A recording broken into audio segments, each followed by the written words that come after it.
ကျွန်တော်တို့ကိုယ့်ရဲ့နေဆက်ရရွာသားတွေနေဆက်ရလူမျိုးတွေနေဆက်ရတငယ်ချင်းတွေနဲ့ပေါင်းပြီးလုပ်ကြတယ်နောက်တော့ကျွန်တော်တို့ဒီဖလန်းချင်းပြည်နယ်မှာကကြတော့ဒါကိုနေဆက်ရကိုမြို့နယ်ကဖွဲ့စည်းတာမျိုးဖြစ်တဲ့ခါကြတော့ကျွန်တော်တို့ဖလန်းလည်းပဲဘာပဲပြောကျွန်တော်တို့ဆူစီလေးထားဖို့လိုအပ်မယ်လို့ကျွန်တော်တို့ယူဆလာတဲ့အခါမှာခုလက်ရှိမြေပြတ်မှာရှိနေတဲ့ဖလန်းတွေဖွားတွေကစကျွန်တော်တို့တစုတစည်းတွေနဲ့သွားအောင်နှစ်ဖွဲ့သုံးဖွဲ့သွားလို့ရှိရင်ပြည်သူတွေလည်းစိတ်ညစ်ရတယ်ပြီးတော့ချင်းပေါင်းစည်းရေးမှာအစစ်တဆင့်ပို့ပြီးတော့ကြာသွားလိမ့်မယ်ဆိုတော့ချင်းပေါင်းစည်းရေးမှာဖလန်းပေါင်းပြီးလို့ရှိရင်ခြံတဲ့မြို့နယ်နဲ့ပေါင်းမယ်အဲ့လိုစင့်နေသွားနိုင်အောင်ဆိုပြီးတော့မှကျွန်တော်တို့စဉ်းစားချက်ရှိခဲ့ပါတယ်အဲ့လိုစဉ်းစားခဲ့လို့လဲဘယ်တော့မှမပေါင်းဘူးတဲ့မြေပြတ်မှာရှိနေတဲ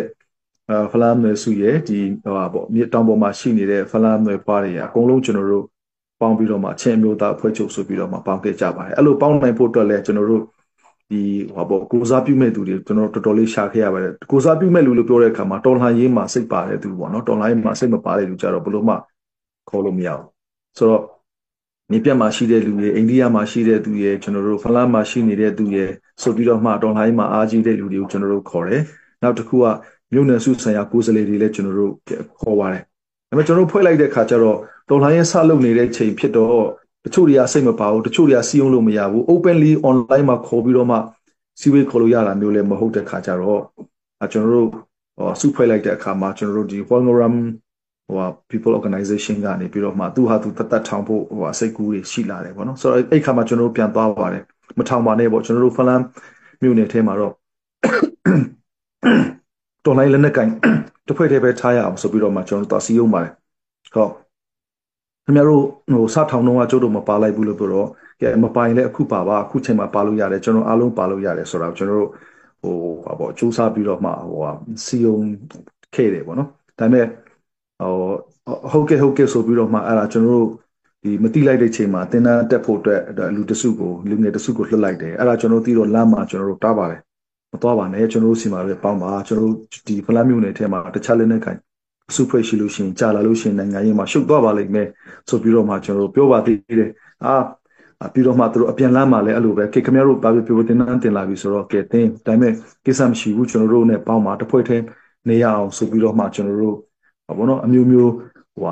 အစီယုံခဲ့ပါသေးတယ်ဒါပေမဲ့အဲ့လိုပဲကျွန်တော်တို့ဘယ်လိုပြောမလဲအဲ့လိုပဲအဆင်ပြေအောင်ပြောပြီးတော့မှနောက်တော့အဖွဲ့ကပြန်ပြီးတော့ဖြစ်လာတယ်ပေါ့ဖြစ်လာတော့ကျွန်တော်တို့မှလည်းကျွန်တော်တို့ရဲ့မူအရဖလန်းမျိုးနယ်မှာတခြားသောလက်နက်ကိုင်ဖွဲ့စည်းမရှိရဘူးဆိုတဲ့မူအရဒါတကယ်တမ်းကျတော့တခြားသောလက်နက်ကိုင်တွေလိုပုံစံမျိုးရှင်းရမယ်ဆိုလို့ရှိရင်အဲ့ဒါစထောင်တာနဲ့ကျွန်တော်တို့ရှင်းလိုက်ရမှာပါဒါပေမဲ့ကျွန်တော်တို့ကအချင်းချင်းဖြစ်နေတဲ့အခါကျတော့ရှင်းဖို့ကအာနာနေကြတာနဲ့မရှင်းဖြစ်ဘူးဒါပေမဲ့လုံးဝအတိမမပြူဘူးဒါပါပဲပြောဖလန်းမျိုးနယ်ထဲမှာတော့ဒီစင်တက်ဖို့ပဲကျွန်တော်တို့ဆိုပြီးတော့ကျွန်တော်သွားပါတယ်ဒါပေမဲ့ဒီချိန်မှာ CJDC ပေါ်လာတဲ့အခါကျတော့ကျွန်တော်တို့မတိလိုက်တဲ့ချိန်မှာဒါတနည်းအားဖြင့်ပြောလို့ရှိရင်တခြားအပေါက်ကနေပြီးတော့မှဝင်လာတယ်ပေါ့နော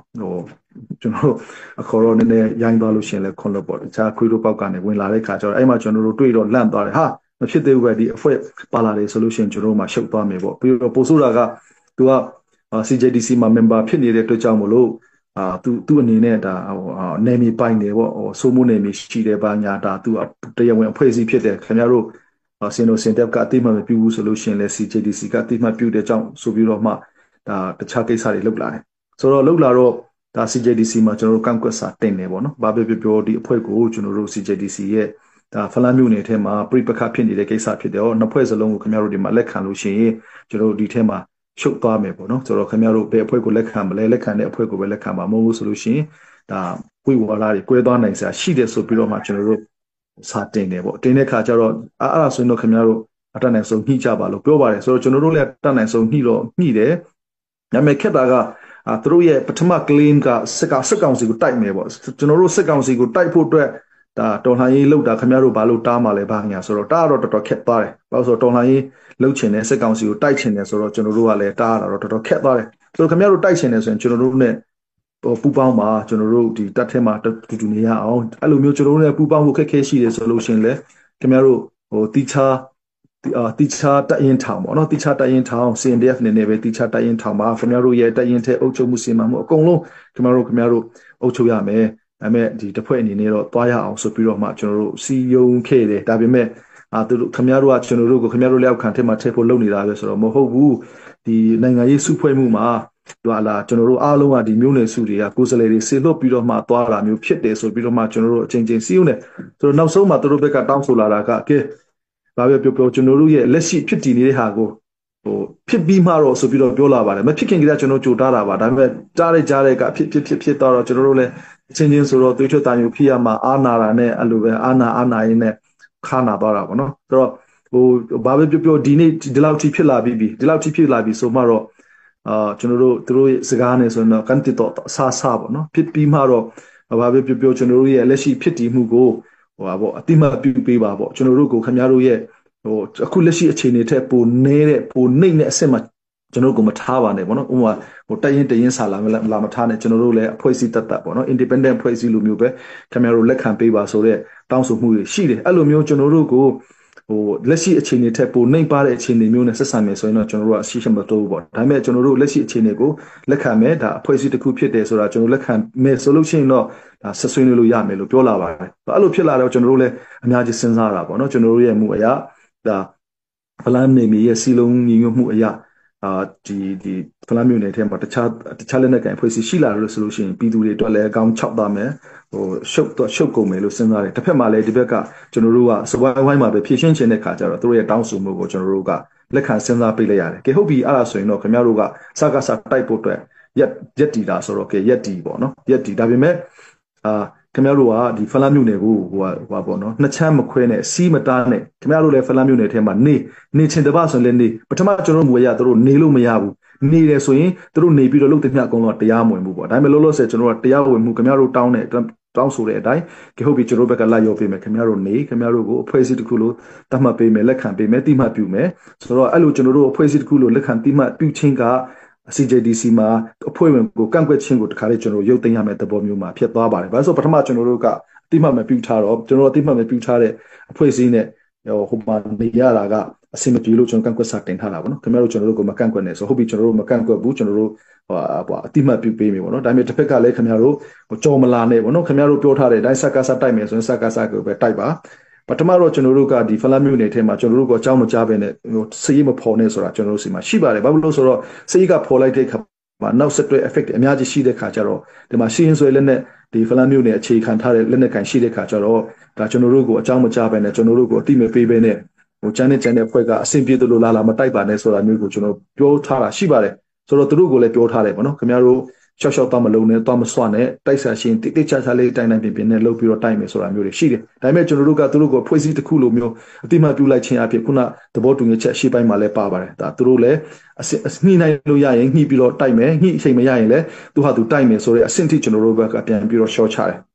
ခုနလိုပေါ့နော်ကျွန်တော်တို့ငင်းချမ်းစွာအတူရှင်တွဲနေထိုင်ဖို့အတွက်စဉ်းစားလာရတဲ့အခါကျတော့ဒါပေမဲ့ကျွန်တော်တို့ကဒီဖလမ်းမြို့နယ်ရဲ့အခက်အခဲကကျန်တဲ့ဒီ CJDC member တွေလို့မဟုတ်တာကကျွန်တော်တို့မျိုးနယ်စုအလိုက်နေမျိုးကိုခွဲခြားတတ်မှတ်လိုက်မယ်ဆိုရင်ကျွန်တော်တို့မှရှုပ်ကုန်အောင်ဘာလို့ဆိုတော့ဒါကျွန်တော်တို့တော်လှန်ရေးမတိုင်ခင်ထိကမျိုးနယ်12စုဆိုပြီးတော့မှကျွန်တော်တို့ခေါ်ထားတယ်တော်လှန်ရေးကာလမှာကျွန်တော်တို့မျိုးနယ်စုကိုယ်စားလှယ်တွေကိုကျွန်တော်တို့ဒီ CNO ရဲ့ဗဟိုကော်မတီထဲမှာဗဟိုကောင်စီထဲမှာထည့်ဝင်လာတဲ့ခါကျတော့ဒါမျိုးနယ်စုတစုကကျွန်တော်တို့လည်းကြံပါသေးတယ်ကျွန်တော်တို့ကိုလည်းကိုယ်စားလှယ်ထည့်ပေးပါဆိုတော့ထည့်ခိုင်းလိုက်တယ်အဲ့လိုမျိုးဆိုတော့ဒါမျိုးနယ်စုအလိုက်ကိုယ်စားလှယ်တွေကဒီထဲမှာ CNO ထဲမှာပါဝင်ရတာပေါ့နော်ဆိုတော့ဟိုစုစီစီနဲ့ပါဝင်တော့အဆင်ပြေတယ်မဟုတ်ဘဲနဲ့မျိုးနယ်စုလိုက်နဲ့တတ်မှတ်လိုက်ရင်တော့ရှုပ်ကုန်အောင်ဘာဖြစ်လို့လဲဆိုတော့ဒါတမိုင်းကြောင်းအရာဟိုဒီနယ်ကိုဒီမျိုးနယ်စုပိုင်တယ်ဟိုနယ်ကိုဒီမျိုးနယ်စုပိုင်တယ်ဆိုတော့ရင်းပွားမှုကလည်းဘယ်တော့မှဖြည့်ရှင်းလို့မရတဲ့ပုံစံမျိုးဖြစ်နေတယ်ဒီကြားထဲမှာလည်းကျွန်တော်တို့က overlap ပေါ့နော်နေထိုင်ကြတဲ့ဒီရွာမှာဟိုမျိုးနယ်စုရွာနေတယ်ဒီရွာမှာဟိုမျိုးနယ်စုတွေနေတယ်ဆိုတော့သူတို့တမိုင်းကြောင်းအရာကောက်မယ်ဆိုလို့ရှိရင်တော့ဟိုတမိုင်းအရာငါဘိုးဘေးတွေကဒီမှာသူတို့ရဲ့ဒါပေါ့နော်မျိုးနယ်စုနဲ့ဖြစ်ခဲ့တာဆိုတာမျိုးတွေဖြစ်မယ်ဒါပေမဲ့လက်ရှိမှာတရွာလုံးမှာကအဲ့ဒီမျိုးနယ်စုကရှိမနေတာနှစ်ပေါင်းကကြာနေပြီဘယ်တော့မှလည်း claim မလုပ်ခဲ့ဘူးဆိုတော့ဒီကြားထဲမှာကျွန်တော်အဲ့ဒါကြီးပြန်လုပ်မယ်ဆိုရင်ကျွန်တော်တို့မျိုးနယ်စုအချင်းချင်းကြားထဲမှာတွေးထွက်တန်ယူမှုတွေရှိမှဖြစ်တဲ့ခါကျတော့ဘာပဲပြောကျွန်တော်တို့ဖလမ်းထဲမှာကနေမီလေးချင်းချင်းလေးမျိုးနယ်စုကလည်းအများကြီးကျွန်တော်တို့နေမီတွေကွက်ပြီးတော့မျိုးနယ်စုလိုက်သွားရင်ခက်ခဲရှိပါတယ်ဆိုတာကိုကျွန်တော်တို့ CJDC က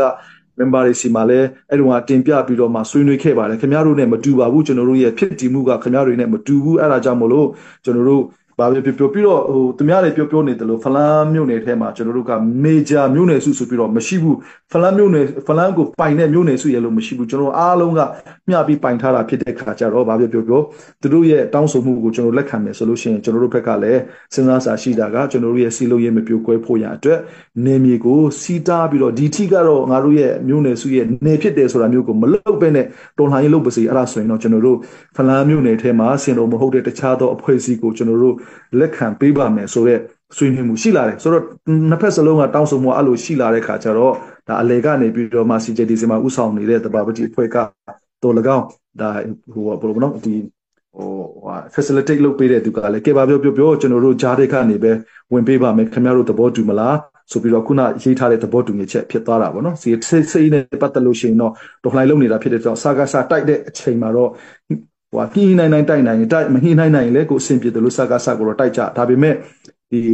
ီဖလန်းမြို့နယ်ရဲ့အုပ်ချုပ်ရေးမပြိုကွဲသွားဖို့ရန်အတွက်မြို့နယ်စုစီလုံးမှုမပြိုကွဲသွားဖို့ရန်အတွက်ဘာပဲပြောဒီ HPO လည်းရှိပါစေပေါ့နော် HPO ဖြတ်သိမ်းစရာမလိုဘူးဒါပေမဲ့ဒါသူကမြို့နယ်စုဆိုတော့ကျွန်တော်တို့ကမြို့နယ်စုအရေးဆောင်ရွက်တာကိုဘယ်တော့မှမကန့်ကွက်ခဲ့ဘူးကျွန်တော်မှလည်းကျွန်တော်မြို့နယ်စုရှိတယ်ကျွန်တော်မြို့နယ်စုကောင်းစားရေးကိုကျွန်တော်မြို့နယ်စုကလူတွေလောက်တာကိုလည်းကျွန်တော်တို့ဘယ်တော့မှမကန့်ကွက်ဘူးဒါပေမဲ့ကျွန်တော်တို့ကအမြဲတမ်းကန့်ကွက်တာကဖလန်းကိုနေခွဲလိုက်ခံရမှာအခွဲခံရမှာအဖြဲခံရမှာအဖြက်ခံရပါဝဲကျွန်တော်အမြဲတမ်းစိုးရိမ်နေတာပါဆိုတော့ HPO အနေနဲ့ဟိုငုံအများစုရှိတဲ့ရွာတွေမှာရတယ်ကူတလောက်ကူပေါ့နော်ဒါပေမဲ့အုပ်ချုပ်ရေးတော့ HPO ကတိုက်ရိုက်ပါမှသွားမယူနဲ့အုပ်ချုပ်ရေးကဟိုပေါ့နော် bottom up ပေါ့နော် Federal Democracy ရဲ့လာတဲ့အတိုင်း bottom up သွားမယ်ကျွန်တော်တို့စီရင်တော်လည်းပဲ bottom up လာခဲ့တာပဲကျွန်တော်တို့ရွာတွေမှာတို့ရွာခေါင်းဆောင်တွေရွေးတယ်ကိုယ်စားလှယ်တွေရွေးတယ်အဲ့ဒီရွာရဲ့ကိုယ်စားလှယ်တွေကတမျိုးနယ်လုံးမှာconference လုပ်တဲ့အခါမှာကိုယ်စားလှယ်ပြန်ရွေးတယ်အဲ့လိုပုံစံမျိုးနဲ့သွားတယ်ဆိုတော့ HPO အနေနဲ့လည်းပဲဒါတကယ်တမ်းကျတော့ HPO ဆိုတာကလည်းရွာအလိုက်ရွေးထားတာမျိုးတော့မဟုတ်ဘူးသူဟာသူရက်တည်ထားပြီးသားဆိုတော့ဘာပဲပြောအုပ်ချုပ်ရေးကိုကြတော့ဒါကိုရွာအလိုက်ကိုရဲ့ဘောနော်အောက်ခြေကနေပြီးတော့မှရွေးချယ်ထားတဲ့ခေါင်းဆောင်တွေက administration ကိုကိုင်းမယ်ဒါပေမဲ့ HPO အနေနဲ့ဒါနေကိုဒီထိဆိုပြီးတော့နေကိုစီးမတတ်မှတ်ထားပဲနဲ့ဒါ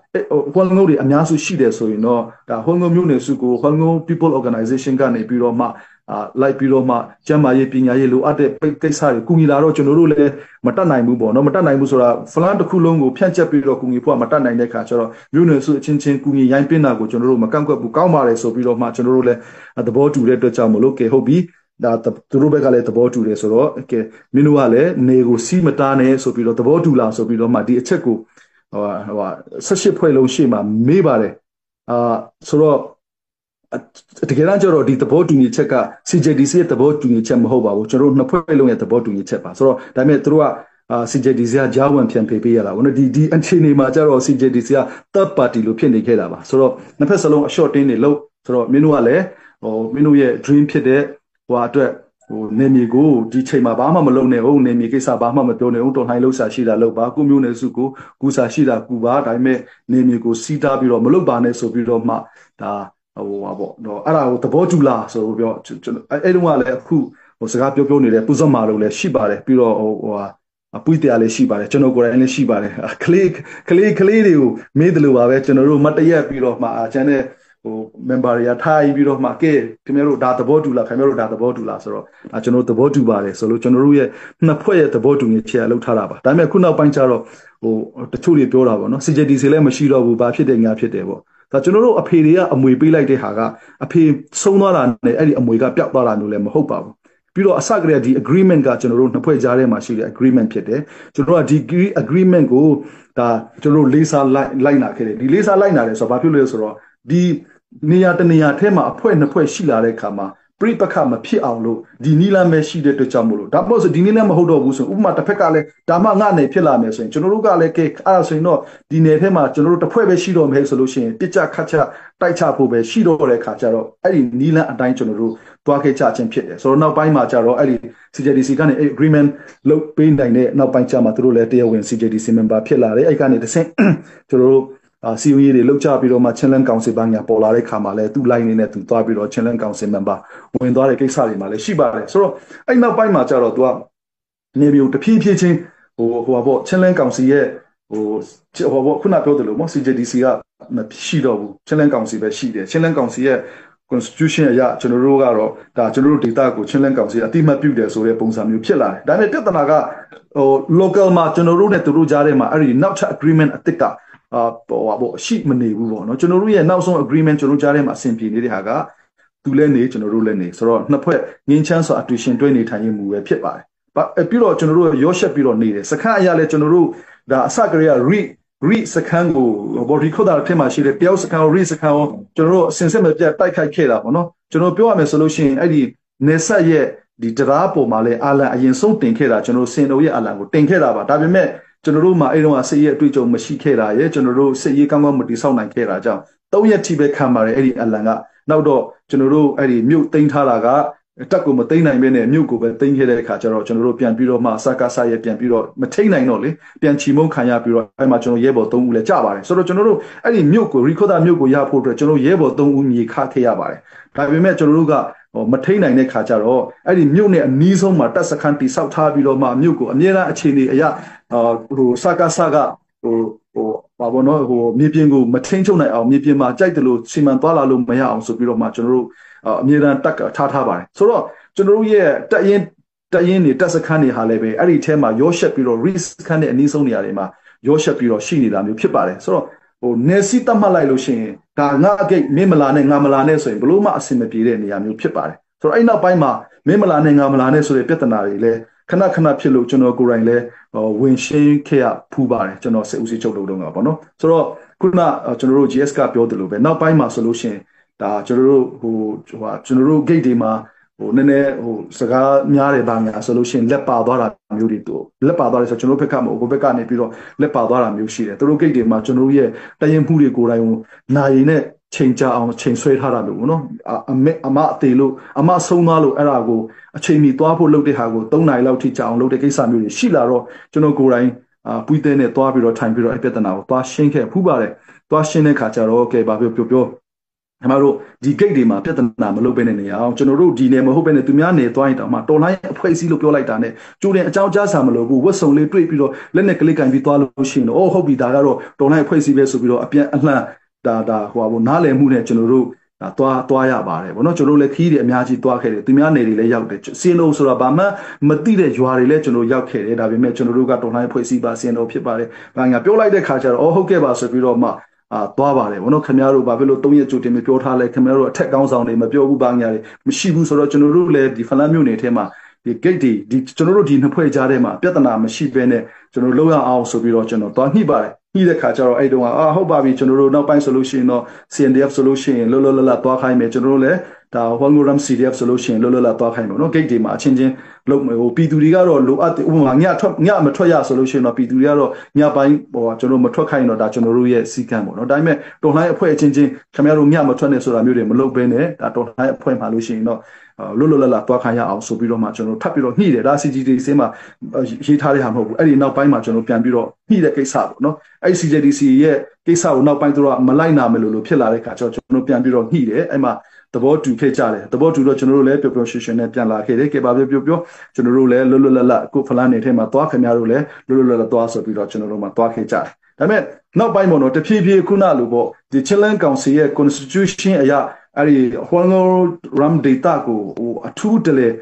တိဆောက်ဖို့တဖြည်းဖြည်းစူးစမ်းလာတဲ့ခါကျတော့စီးတွေတဖြည်းဖြည်းတားလာတော့သူတို့ရဲ့တားတဲ့စီးတွေကတဖြည်းဖြည်းပို့ပြီးတော့မှကြက်တင်းကျပ်လာတယ်ဆိုတော့ကျွန်တော်တို့ရဲဘော်တွေပထမကျွန်တော်တို့သဘောတူထားတာကကျွန်တော်တို့ရဲဘော်တွေမှရင်ဝတ်စုံတွေ့လို့ရှိရင်မစစ်ရဘူးနှစ်ဖက်သဘောတူကြတယ်ဘာလို့ဆိုတော်လိုင်းအဖွဲ့ချင်းဒါပေမဲ့နောက်ပိုင်းကျတော့ပြောင်းပြန်နေဖြစ်လာတယ်ဝတ်စုံတွေ့ရင်ကိုမသွားခိုင်းတော့ဘူးခင်ဗျားတို့ဝတ်စုံနဲ့မလာနဲ့ပေါ့နော်လက်နဲ့မလာနဲ့ဝတ်စုံနဲ့မလာနဲ့ဆိုတဲ့ကိစ္စကတိဖြစ်လာတယ်နောက်ပိုင်းဆိုလို့ရှိရင်တော့ bet တစိတ်တွေကစသူတို့က allergic ဖြစ်လာတယ်ခင်ဗျားတို့ဒီ bet တစိတ်နဲ့မလာနဲ့ပေါ့နော် bet တစိတ်ခွာဆိုတော့ကျွန်တော်ရဲဘော်တူဆိုလို့ရှိရင်တော့အဲ့မှာကျွန်တော်ဖလန်းတိုက်ပွဲတော့ကဒါအရေးပေါ်လူနာကိုသွားတည်ရမယ့်ကိစ္စဖြစ်နေတော့သွားတဲ့ခါကျတော့ဒါဝတ်စုံနဲ့ဘက်တစိတ်နဲ့သွားတယ်ဆိုတော့ခင်ဗျာဘက်တစိတ်မထည့်နဲ့ခင်ဗျာဘက်တစိတ်ဖြုတ်ဆိုတော့ဘက်တစိတ်ကအင်ဂျီမှာကတ်နေတာလို့ပြောတော့အဲ့ဆိုခင်ဗျာအင်ဂျီပါချွတ်ဆိုတော့အင်ဂျီပါချွတ်လိုက်ရတဲ့ဝတ်စုံပေါ့နော်အင်ဂျီဆိုတာဝတ်စုံကြီးပါချွတ်လိုက်ရတဲ့အနေထားမျိုးထိကျွန်တော်တို့မှာကဖြစ်လာတယ်ပေါ့နော်ကျွန်တော်တို့ရဲ့ပြဿနာကဆိုတော့ခုနကျွန်တော်တို့ဒီ CJDC ရဲ့သဘောတူညီချက်တွေကိုနောက်ပြန်ဆုတ်လိုက်မယ်ဆိုလို့ရှိရင်ကျွန်တော်အစကလေးကစိတ်ပူတာကအဲ့ဒါပဲနေစီတတ်မှတ်တယ်ဆိုရင်ကျွန်တော်တို့မှာပြဿနာတွေဖြစ်လာနေဘာဖြစ်လို့ဆိုတော့ဒါကျွန်တော်တို့နားလေတယ်သူတို့က ဒါဟိုကမြို့နယ်အစ်စ်ကိုလိုချင်တယ်ဒေတာအစ်စ်ကိုလိုချင်တယ်ဒါပေမဲ့မြို့နယ်တစ်ခုကနေပြီးတော့မှနေရာဒေတာတစ်ခုကနေပြီးတော့မှဒေတာအစ်စ်တစ်ခုကိုဟိုပါပေါ့ဟိုခွဲထွက်လိုက်မယ်ဆိုလို့ရှိရင်ဒါမှမဟုတ်လို့ရှိရင်လဲဟိုအစ်စ်ကိုနေရာပေးရမယ်ဆိုလို့ရှိရင်ဟိုသတ်မှတ်ထားတဲ့စီမင်းစည်းကမ်းပေါင်းတွေကောင်းလိုအပ်ပါတယ်ဆိုတော့ကျွန်တော်တို့မှာ2008ဖွဲ့စည်းပုံအခြေခံဥပဒေကိုလည်းပဲဖျက်သိမ်းလိုက်တယ်လို့ကျွန်တော်အားလုံးကပြောလိုက်တဲ့အခါကျတော့2008ဖွဲ့စည်းပုံအခြေခံဥပဒေမှာဖလားမြို့နယ်ကဒီအထိဖိရမယ်ဆိုတာမျိုးတော့မပါပါဘူးဒါပေမဲ့ရှိရင်မြို့နယ်တွေကိုအပြောင်းလဲလုပ်ချင်တယ်ဆိုရင်ဘယ်လိုလုပ်ရမလဲဆိုတဲ့စီမင်းစည်းကမ်းတွေရှိတယ်ဒါပေမဲ့ပြဿနာကအဲ့ဒီဖလားမြို့နယ်တစ်ခုကိုမြို့နယ်တစ်ခုကနေပြီးတော့မြို့နယ်အသစ်ဖြစ်ဖို့အတွက်ဒီလိုမျိုးအဆင့်လုပ်ရမယ်ဆိုတဲ့စီမင်းစည်းကမ်းကိုဥပဒေကိုကျွန်တော်တို့ကဟိုပေါ့နော်ဖွဲ့စည်းပုံ2008ဖွဲ့စည်းပုံအခြေခံဥပဒေကိုငါတို့လက်မခံဘူးတရားမဝင်ဘူးလို့ဖျက်သိမ်းလိုက်တဲ့ခါကျတော့ကျွန်တော်တို့မှာကမြို့နယ်တစ်ခုကနေပြီးတော့မှနောက်ထပ်မြို့နယ်တစ်ခုနောက်မဆိုရင်နောက်ထပ်ဒေသတစ်ခုထွက်လာဖို့အတွက်ဤဥပဒ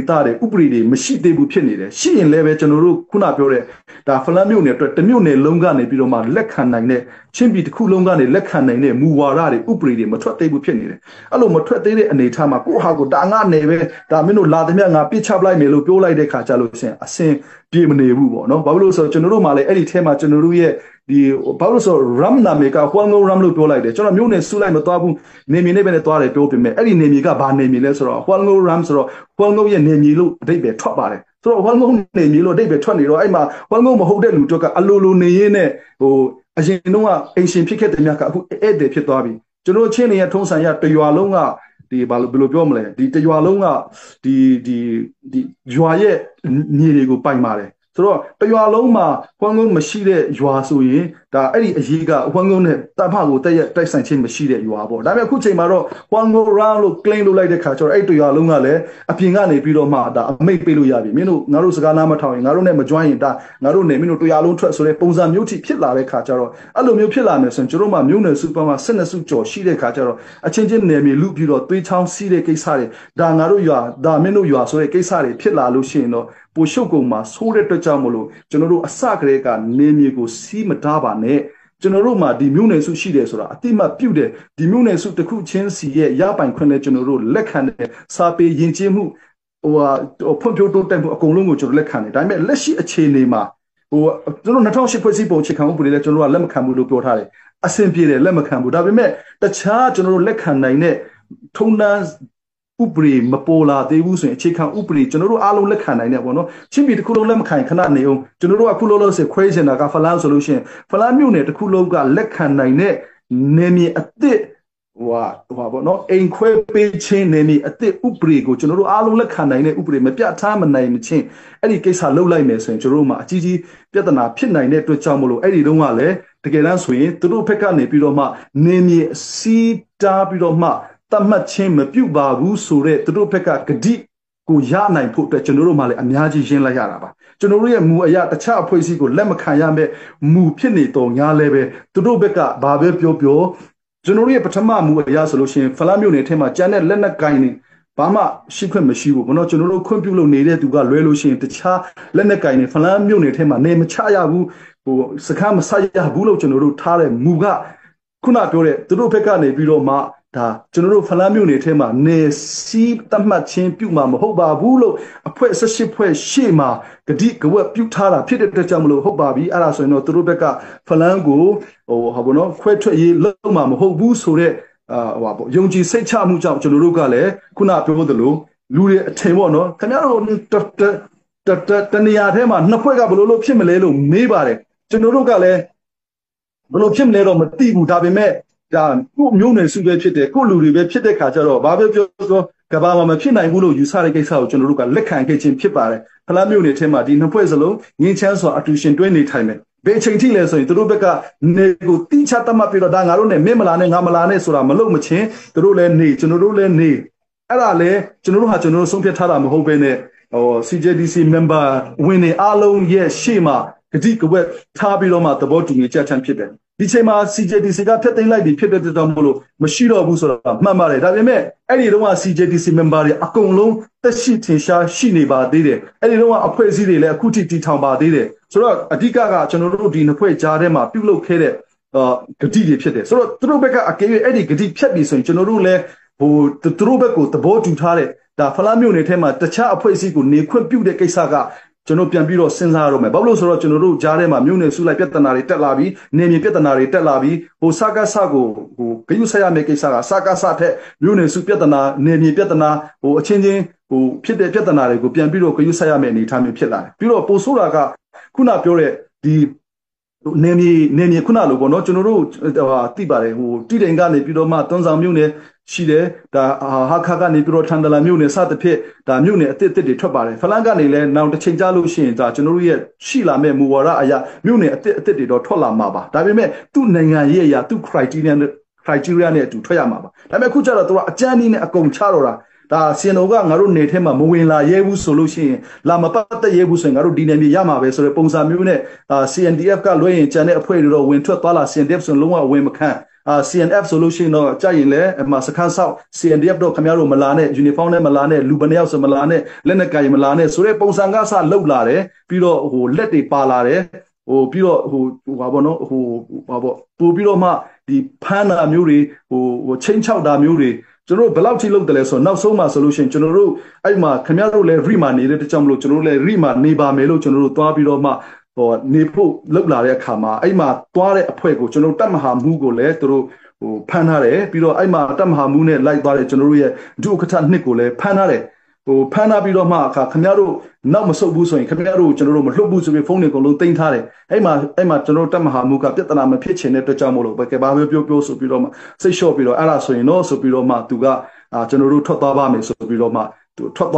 သွားလိုက်လို့ပြန်လွှတ်လိုက်တဲ့သဘောမျိုးမှရှိနေတယ်ဆိုတော့အဲ့နောက်ပိုင်းမှာလည်းပဲကျွန်တော်တို့တခြားဒုက္ခထနှစ်ပေါ့နော်အဲ့ဒီဒုက္ခထတော့ဒုက္ခထပဲဒီလူမဟုတ်ဘူး conference အရာဒုက္ခထနှစ်အပြောင်းလဲရှိတဲ့အခါမှာနောက်နှစ်တွေမှာအဲ့မှာကျွန်တော်တို့ဒုက္ခထနှစ်နဲ့အဖွဲ့က AGS3 တို့သွားတဲ့အခါမှာလည်းပဲအဲ့လိုပဲခင်ဗျားတို့ဘာဖြစ်လို့ဒီထဲမှာဝင်လာတာလဲခင်ဗျားတို့ဟိုမှာဘာတွေပြောတာလဲဆိုပြီးတော့မှသူတို့ထမင်းစားနေတဲ့ထမင်းဆိုင်မှာဝိုင်းလာပြီးတော့မှကဲခင်ဗျားတို့ကျွန်တော်တို့စကားပြောရမယ်ဆိုတော့ဟုတ်ပြီပြောမယ်လာမယ်လို့ဆင်ငါတို့ဘိုက်စားလာတယ်ထမင်းစားနေဆိုပြီးတော့မှထမင်းဆိုင်မှာထမင်းမှားတာကိုအဲ့ထမင်းဆိုင်ကိုခင်ဗျားတို့ထမင်းမပေးနဲ့ဆိုပြီးတော့မှတားလာမျိုးတွေဖြစ်လာတယ်ဗောနော်ဆိုတော့ပြောချင်တာကတကယ်တမ်းဆိုရင်ဒီ ideology ဖြစ်တဲ့ဖလားမြို့နယ်ကနေပြီးတော့နောက်ထပ်မြို့နယ်တစ်ခု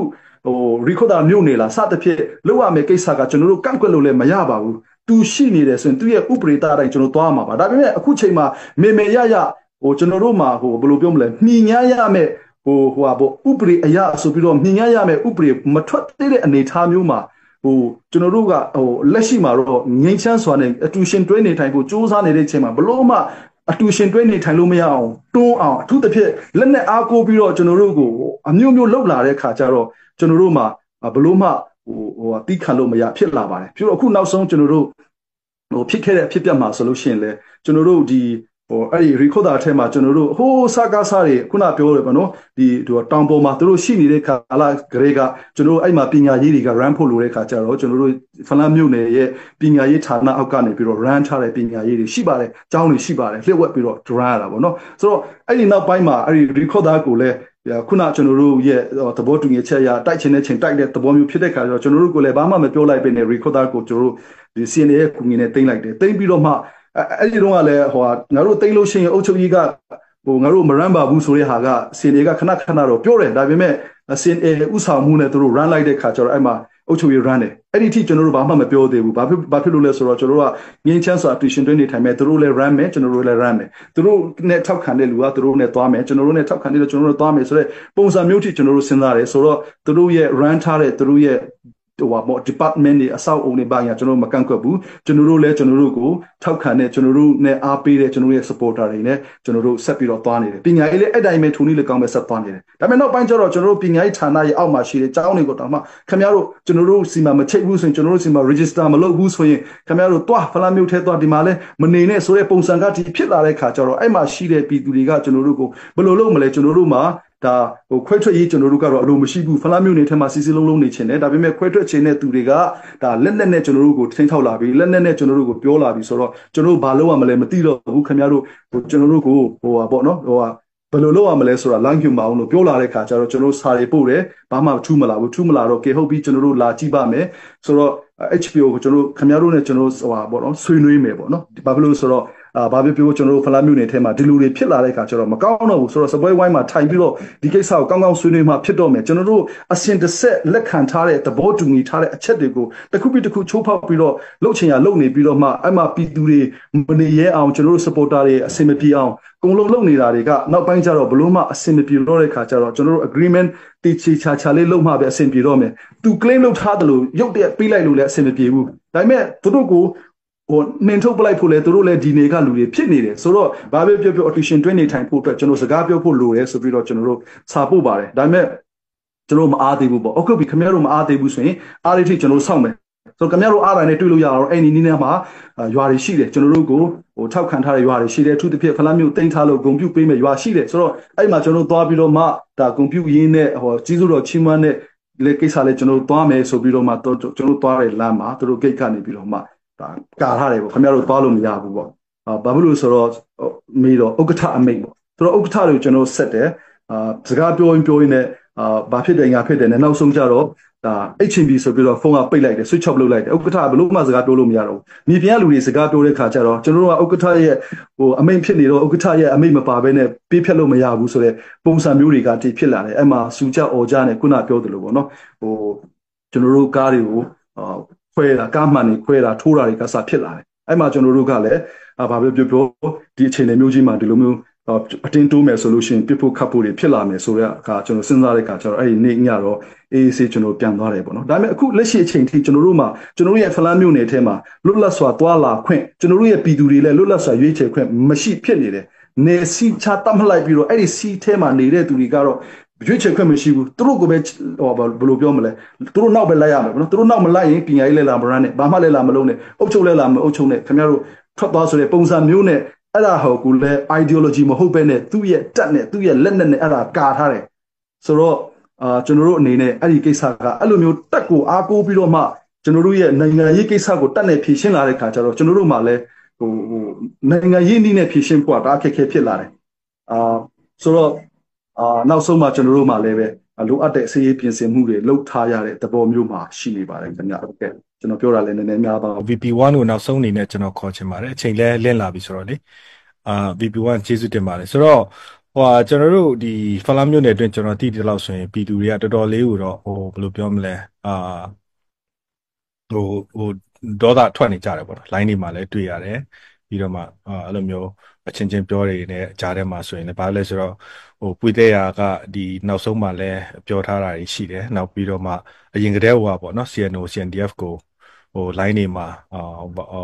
ဘာရောင်းတို့နောက်ပြီးတခြားနေရာတွေမှာပေါ့နော်အများကြီးပဲအဲ့လိုမျိုးတိုက်ခိုက်ပြောဆိုတာတွေရှိတယ်ဒီ CNO CNDF ကတုံ့ပြန်တာတွေကိုလည်းကျွန်တော်တို့မတွေ့ရဘူးပေါ့နော်များသောအားဖြင့်တော့ကျွန်တော်မတွေ့ရဘူးခုနကVP1 လည်းပြောတယ်ကျွန်တော်တို့ဒီတက်မာမှုကိုဖန်ဆီးထိန်းသိမ်းတာလည်းရှိတယ်နောက်ပြီးတော့မှကျွန်တော် VP2 ကိုလည်းဖန်ဆီးထိန်းသိမ်းတဲ့သဘောပေါ့နော်အဲ့လိုမျိုးနေထားတွေလည်းရှိခဲ့တယ်လမ်းတွေမှာရဲဘော်တွေလည်းအဲ့လိုမျိုးထိန်းသိမ်းတာရှိတယ်ခုနက VP1 အများကြီးပြောသွားပါတယ်ဆိုတော့အဲ့လိုနေထားမျိုးရှိနေပြီဆိုတဲ့အခါကျတော့အနာဂတ်မှာကျွန်တော်တို့အဲ့ဒီ re မှာရှိတဲ့ပြည်သူတွေကောကျွန်တော်တို့ချင်းပြည်သူတွေကောနောက်ပြီးတော့ဒီဖလားမျိုးတွေထဲမှာပြည်သူတွေကောပေါ့နော်တီးမခံနိုင်တဲ့အနေထားရောက်လာတဲ့အနေထားရောက်တဲ့အခါမှာCNO CNDF နေနဲ့ကျွန်တော်တို့ဘယ်လိုခုနကတော့ GGS ကတော့နည်းနည်းပြောသွားတယ်ပေါ့နော်ဒါပေမဲ့ CNO CNDF နေနဲ့ဘယ်လိုဘယ်လိုရည်မှန်းထားလဲပေါ့နော်ဘယ်လိုတွေဆက်ခုနကလည်းစာပို့ထားတယ်ဆိုတာပြောတယ်ဆွေးနွေးဖို့အတွက်ပေါ့နော်ဆိုတော့ဟိုဘက်ကအကြောင်းပြန်တာကောရှိသလားပြီးရင်သူတို့နဲ့တွေ့ဆုံဆွေးနွေးခြင်းတွေလုပ်ဖို့ရောအစီအစဉ်ရှိသလားဘယ်လိုမျိုးအနာဂတ်မှာဘယ်လိုမျိုးလမ်းကြောင်းကိုမျှော်မှန်းထားတယ်လဲဆိုတာလေးကိုနောက်ဆုံးအနေနဲ့ပြောပြပေးလို့ရမှာမသိဘူးဟုတ်ကဲ့ပါခင်ဗျကျွန်တော်တို့ကတော့အစင်တစ်ဆက်ပေါ့နော်ဒီနေ့ထိကျွန်တော်တို့ခုနပြောတဲ့ဖန်ခါ